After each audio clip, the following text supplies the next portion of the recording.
6 मध्ये तुम्ही एक नागरिक आहात. तर नागरिक या दृष्टीने मी तुम्हाला एक विचारू इच्छिते की प्रभाग क्रमांक 6 मध्ये कशा पद्धतीने विकास झालाय किंवा तुम्हाला वाटतं का की प्रभाग क्रमांक 6 मध्ये विकास झाला आहे? विकास झालाय तो कसा झाला आहे आणि काय झाले? प्रभाग क्रमांक 6 आता सध्या 2 वॉर्ड एकत्र पूर्वीचा आमचा प्रभाग क्रमांक 14 त्याचे आमचे आता माझेच म्हणता येईल माजी नगरसेवक भाजपाचे आणि नगराचा म्हणजे आमच्या प्रभागाचा विकास सांगायचा गेले 10 वर्ष प्रभाग त्यांच्याच हातात. नगरसेवक आमच्याकडे भाजपाचे होते, आमदार साहेब आपले भाजपाचे आहेत. आम्हाला असं वाटलं होतं की आम्ही निवडून जो नगरसेवक देऊ, जर का आम्ही आमदार आपले भाजपाचे आहेत, नगरसेवक सुद्धा आपला भाजपाचा असेल तर आपल्या प्रभागाचा विकास हा खूप जलद होतो. जो विकास 10 वर्षात आपण आपल्याला 5 वर्ष पुढे नेऊन ठेवते. पण तसं आमचे काहीच कुठल्याही गोष्टी आमच्या अशा स्वप्न आमचे जे होते ते स्वप्नच नाही. विकास हा झालेलाच नाही. 10 वर्षात पूर्वी जी वार्डाची परिस्थिती तीच परिस्थिती किंवा त्याही पेक्षा बिकट परिस्थिती आज वाढण्याची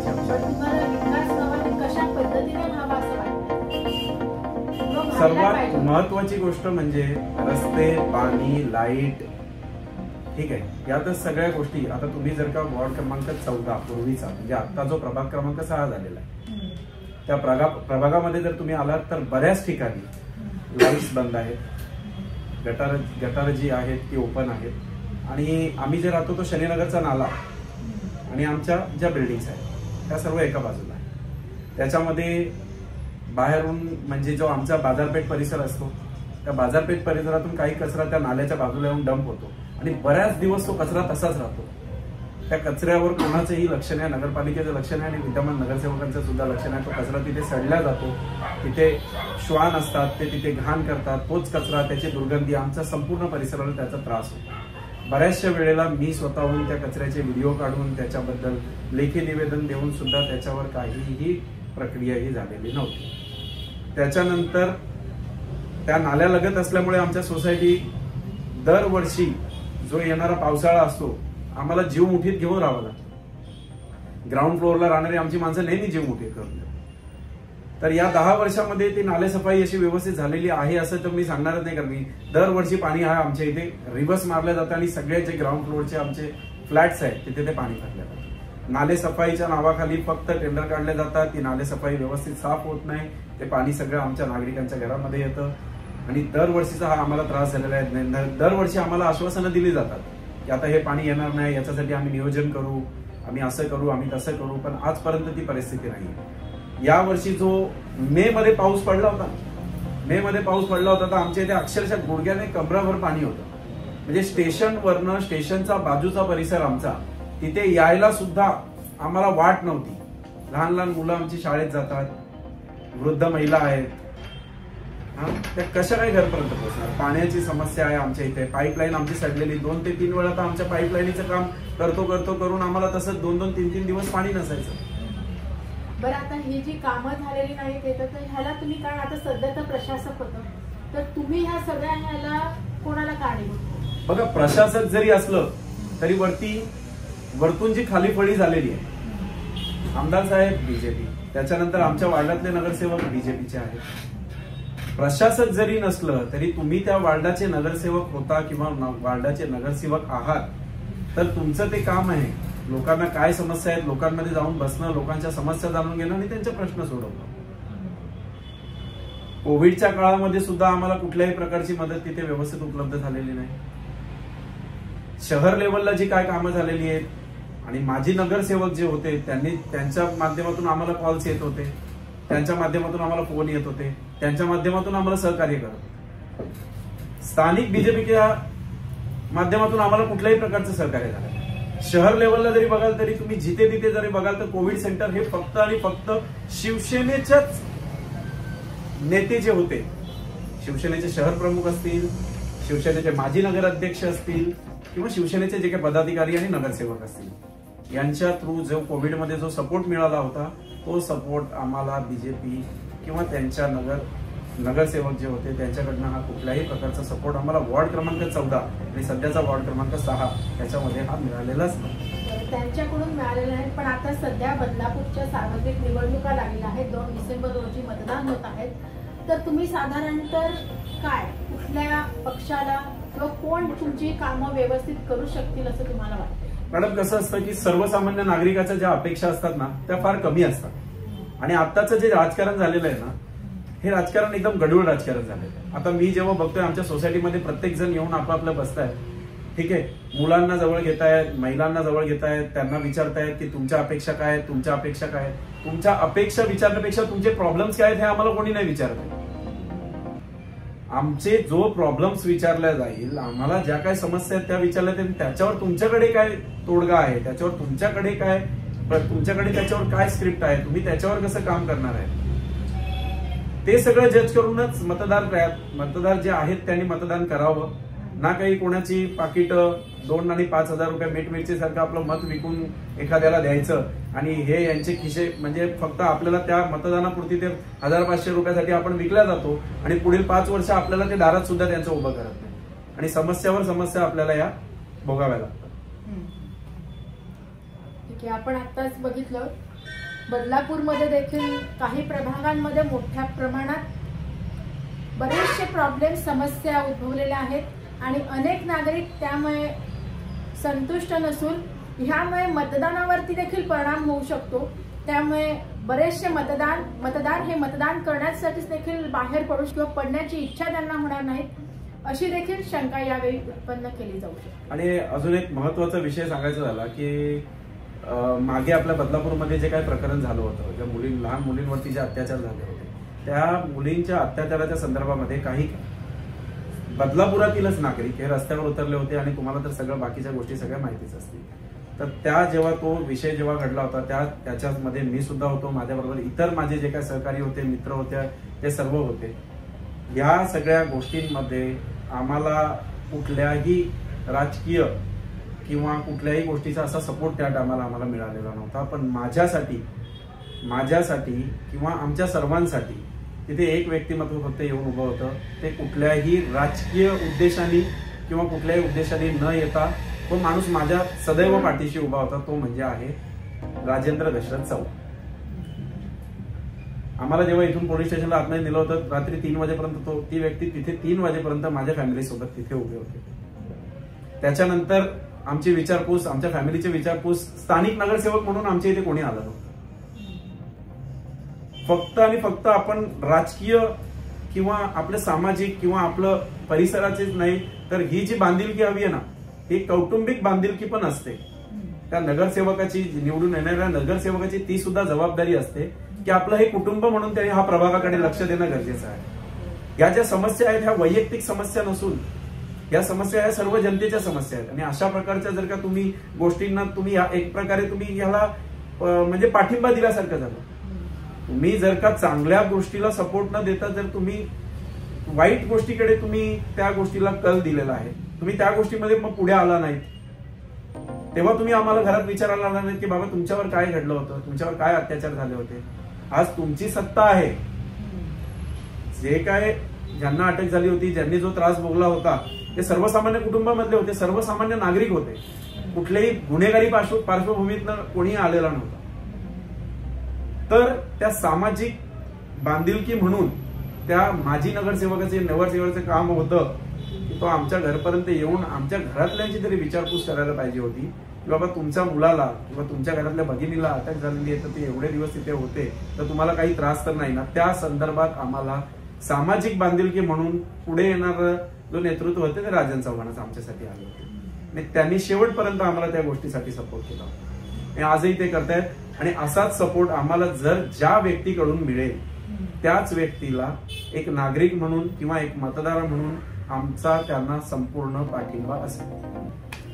आपण आत्ताच बघितलं म्हणजे मतदार देखील एक सुज्ञ झालेला आहे. तो देखील आपली कामं काय होत आहेत, आपला विकास कसा होतो आहे ह्याकडे लक्ष देतो आहे. जरी कोणी कितीही आमिष दाखवली तरी सुद्धा त्या आमिषाला आजचा मतदार हा बळी पडत नसून तो त्याच्या कामांकडे आणि गावाचा विकास कसा होईल ह्याकडे जास्त लक्ष देत आहे. आणि हेच आपल्याला पाहिजे आहे. नमस्कार. बदलापूरच्या निवडणुकीचे रणधुमाळे गाजत आहेत आणि त्याबरोबरच बऱ्याचशा प्रभागांमध्ये विकास झाला आहे, विकास झाला नाही आहे. त्याकरता आपण नागरिकांशी संपर्क साधत आहोत आणि खरी परिस्थिती काय आहे ते जाणून घेत आहोत. आपण बदलापूरमधील प्रभाग क्रमांक 6 मध्ये आलो आहोत. तर तेथील आपण नागरिकांशी संवाद साधणार आहोत की तुम्हाला काय वाटतं, प्रभाग क्रमांक 6 मध्ये विकास झाला आहे का किंवा कशा पद्धतीने झाला? नमस्कार, मी भरत मस्कर.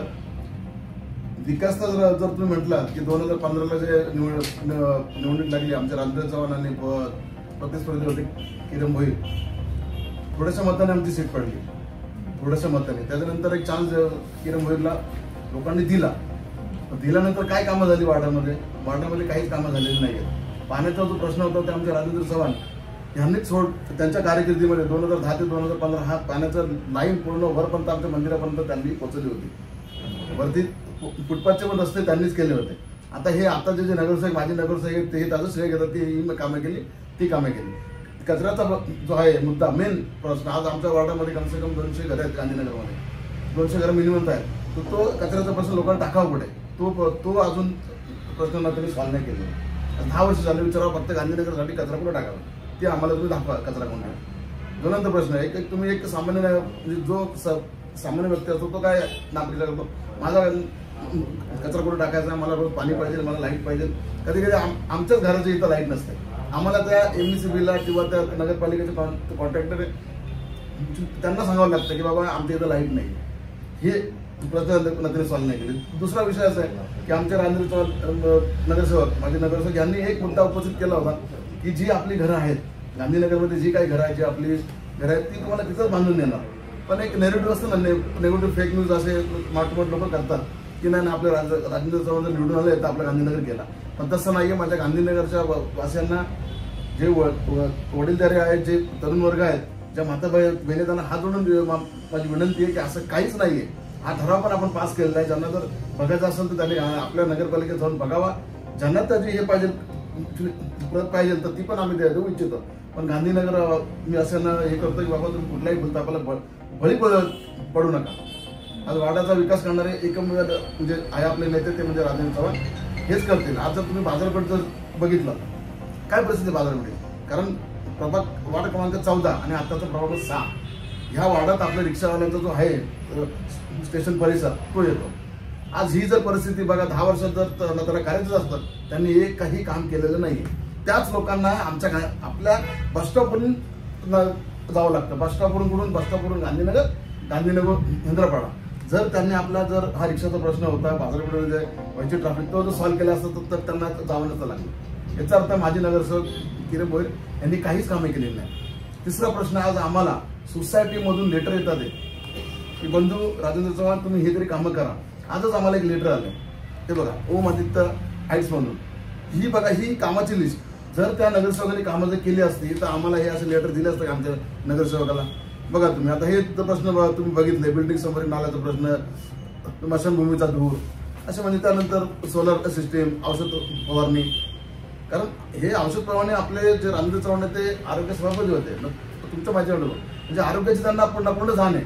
माझ्या वार्डात बघा हे सगळे प्रश्न आरोग्याचे आहेत, सगळे प्रश्न बघा. स्मशानभूमी आहे इथं औषध फवारणी, ही जाण त्या नगरसेवकाला नव्हती. त्यामुळे आता ज्या ज्या सोसायटी आम्हाला असे बरेच लेटर आले. हा फक्त मी तुम्हाला एक यांना नमुना दाखवलाय.